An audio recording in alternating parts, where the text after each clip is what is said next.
grab your shears, because today I'm going to show you exactly how to prune tomatoes for maximum yield and plant health, and how to force tomatoes to fruit more without wrecking the plant in the process. I've been growing tomatoes on a cramped little patio for years now, and I'll be honest with you, for the first 2 seasons I pruned my plants completely wrong. I thought I was helping. I was actually cutting my own harvest in half.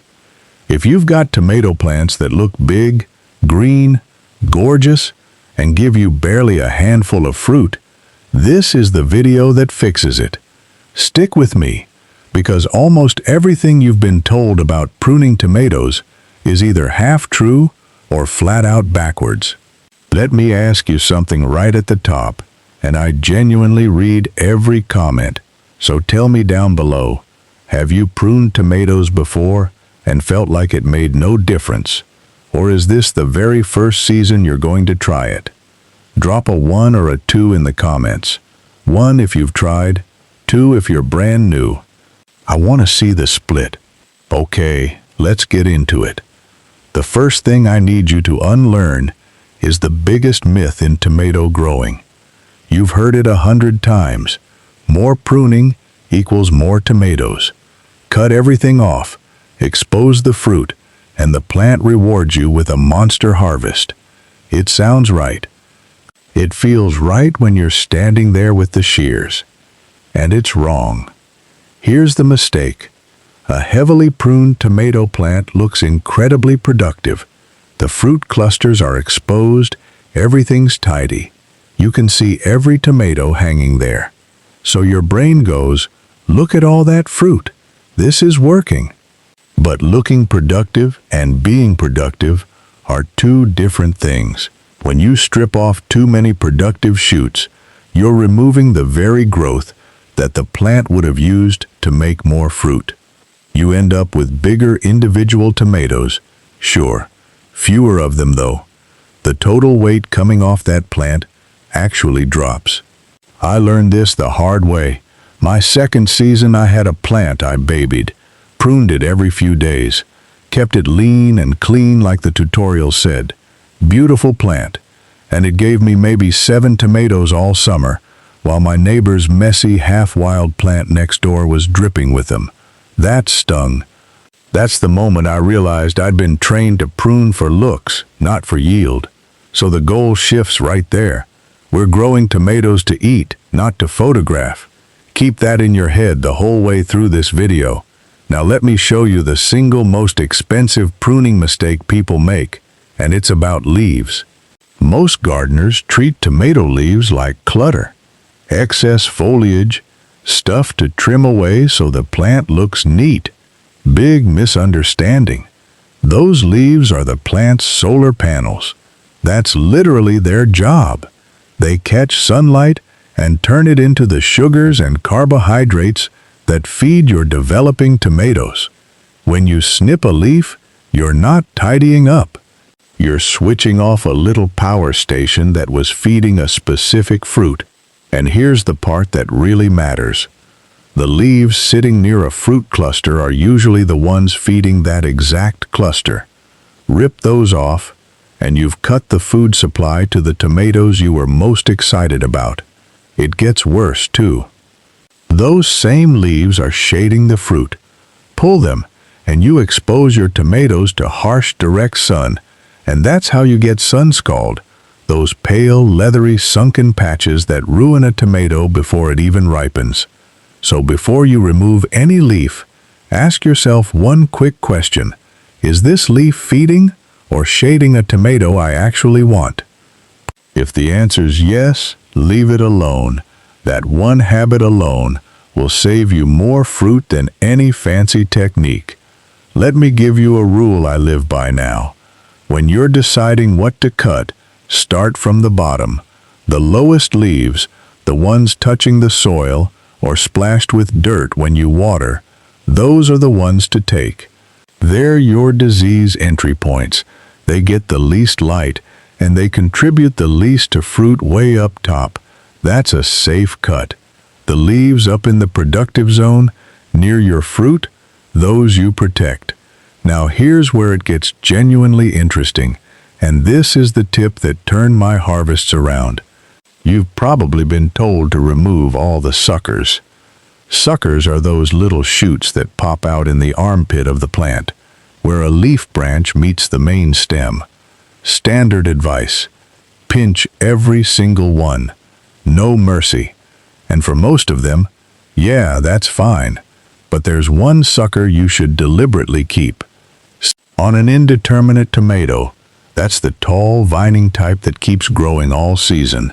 The sucker right below the first flower cluster is gold. That one, if you let it grow, becomes a strong second main stem, a whole second leader, loaded with its own flower clusters and its own fruit. This isn't letting the plant grow wild. This is you choosing, on purpose, to convert one strategically placed sucker into a second fruit-producing stem. 2 leaders instead of 1. Roughly double the productive framework, on the same root system, in the same pot. For those of us growing in containers and tight spaces, that's a massive win. You're getting more plant without more footprint. Quick pause, because I want you thinking here. Comment and tell me, have you been pinching off every single sucker this whole time? Be honest. I did it for years. If that's you, type guilty below. You're about to stop leaving fruit on the table. Now let me talk about your tools for a second, because this is simpler than people make it. The most productive pruning tool you own isn't your shears, it's your fingers. When a sucker is small, just a couple of inches long, you can snap it off clean with a quick sideways pinch. The wound is tiny, it seals over fast, and the plant barely notices. The problem starts when people ignore suckers until they're thick and woody. Now you've got to make a real cut. You've got a big open wound, and that wound is basically an open door for disease to walk right in. So the move is, check your plants often and pinch small. A 5-second finger pinch on a young sucker beats a big surgical cut on a fat one every single time. Get in the habit of running your hand over the plant every few days, little and often. That's the whole game. But, and this connects straight to the last point, there's a flip side you need to know. Say you missed one. Life happens. You went on holiday. You looked away for a week, and now there's a sucker that's several inches long and basically a branch. Your instinct is to attack it. Cut it off. Restore order. Hold on. When a sucker has already grown that large, cutting it creates a wound big enough that the risk might not be worth the reward. Sometimes the smarter move is to just leave it. Let it grow. Let it carry fruit. That big cut can do more harm than the crowding ever would. So don't punish yourself for missing one. A huge sucker isn't automatically a problem you have to fix with the shears. You feel how this is going, right? Pruning tomatoes isn't a set of rigid commands, it's judgment. And I'm giving you the judgment I wish someone had given me 3 seasons ago. Let's talk about the too clean plant, because this is a trap almost everyone falls into. We've all seen those photos. The perfect tomato plant, long bare stem, fruit hanging out in the open, barely a leaf on it. Looks disciplined, looks like a pro grew it, and it's a mistake. When you strip a plant down that far, you create a real problem. Sunscald, again. All that foliage you removed because it looked unnecessary was actually acting like an umbrella, shading your fruit from the worst of the sun. Take the umbrella away, and the sun cooks your tomatoes. There's a real limit here, too. When you get into severe defoliation, pulling something like 90% of the leaves off, you can actually cut your yield, and it's worst of all, in lower light conditions, where the plant needed every leaf it had just to keep up. So the leafless supermodel tomato plant you've been chasing, that aesthetic is quietly costing people fruit. Keep enough foliage to shade your developing tomatoes. A tomato plant is allowed to look a little leafy. That's not neglect. That's it working. Now, I want to give you something that feels almost like insider knowledge, because it's a newer way of thinking about pruning, and hardly anyone's talking about it yet. Your pruning should change as your light changes. That's the idea. The right amount of leaf to remove isn't a fixed number.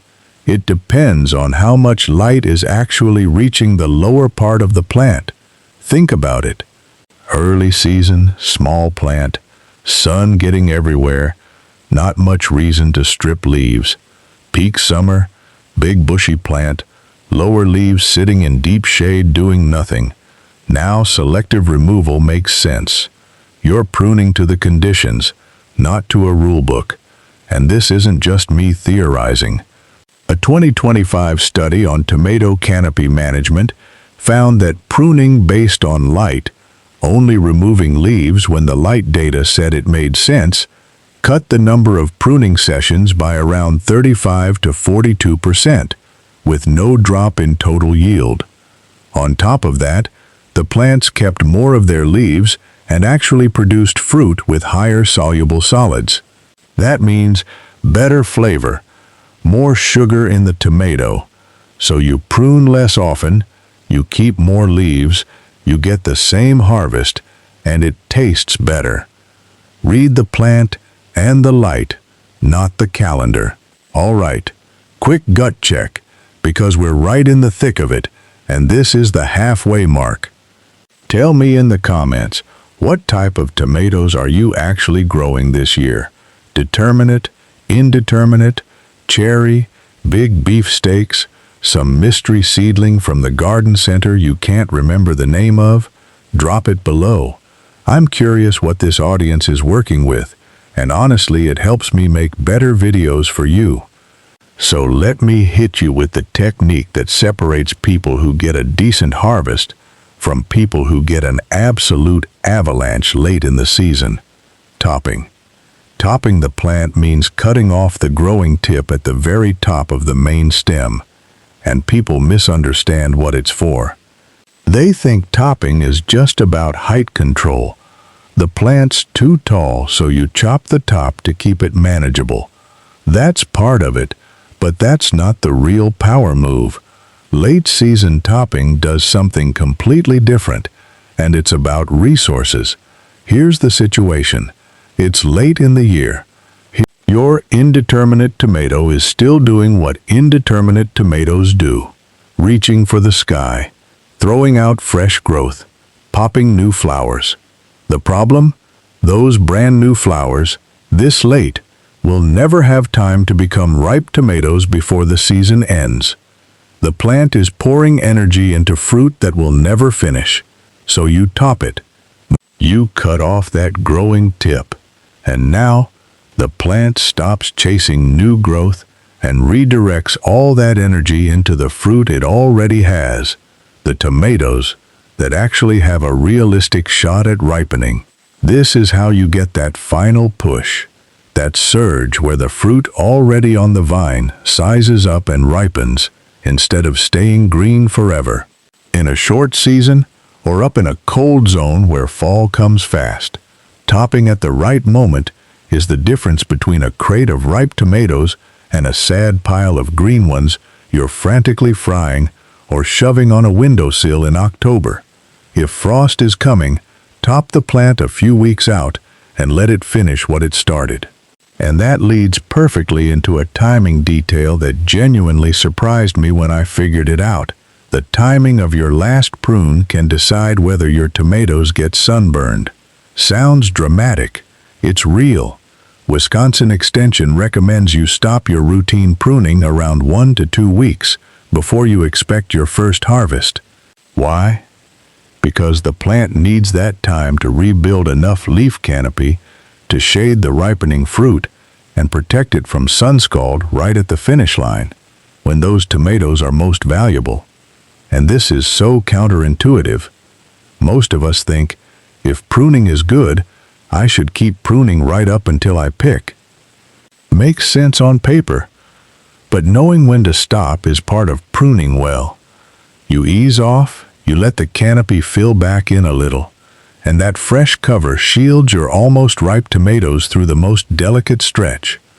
Prune hard all the way to harvest, and you can expose that fruit at the exact worst moment. So put a soft deadline on your shears. 1 to 2 weeks before you expect to pick, you back off. Now let me tie everything together with the one idea that changed how I see pruning completely. Once this clicked, every other decision got easier. It comes down to something called source-to-sink balance. Don't let the term scare you. It's simple. The source is the leaves. They're the factory, making carbohydrates out of sunlight. The sink is anywhere those carbohydrates get spent. Mainly your growing fruit, but also new shoots and roots. The whole art of pruning is balancing those two.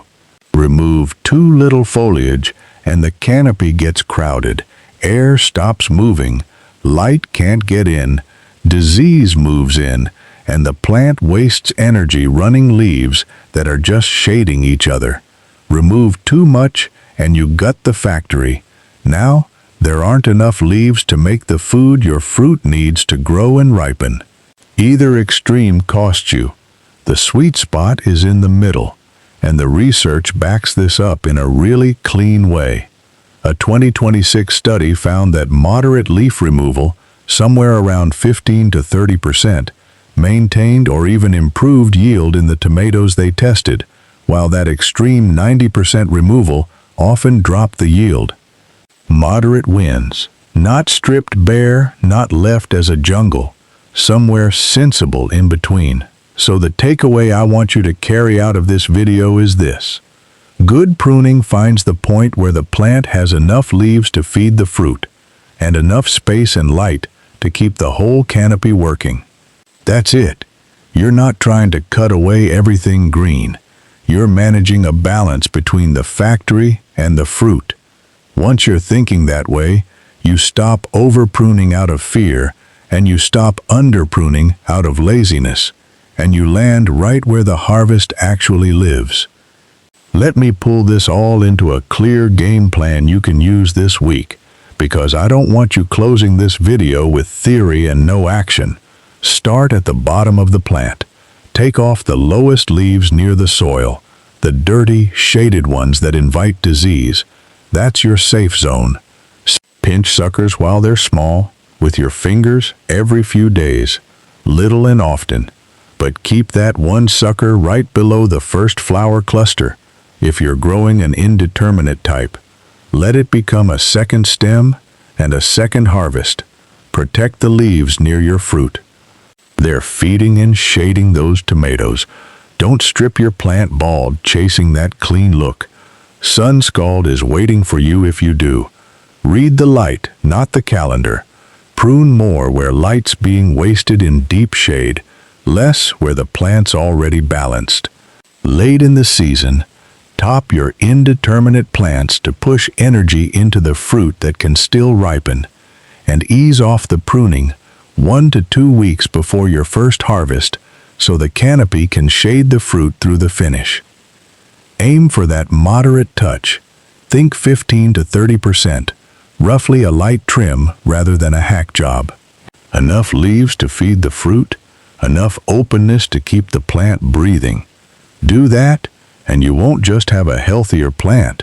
You'll have the thing you actually clicked this video for. More tomatoes from the same plant in the same space.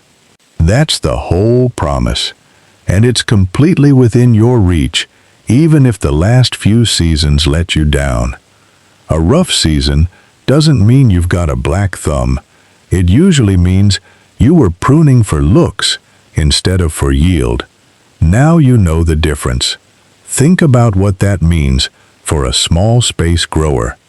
A couple of well-pruned plants on a patio or a balcony, each carrying a second stem, each protected from sunscald, each topped at the right moment to ripen everything it's holding. That's real food coming off a tiny footprint. That's fewer trips to the store for tomatoes, that cost more every single month. That's you, walking outside in the morning and knowing the plant's going to deliver, instead of hoping it will. So here's my last question for you, and this is the one I really want you to answer. What's your single biggest tomato struggle?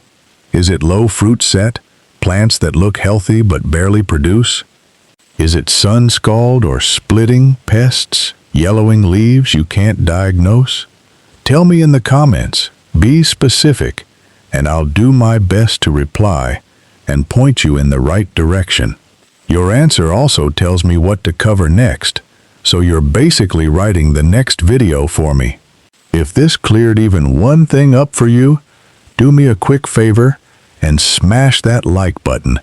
It genuinely helps this channel reach more growers like you who've been fighting the same battle.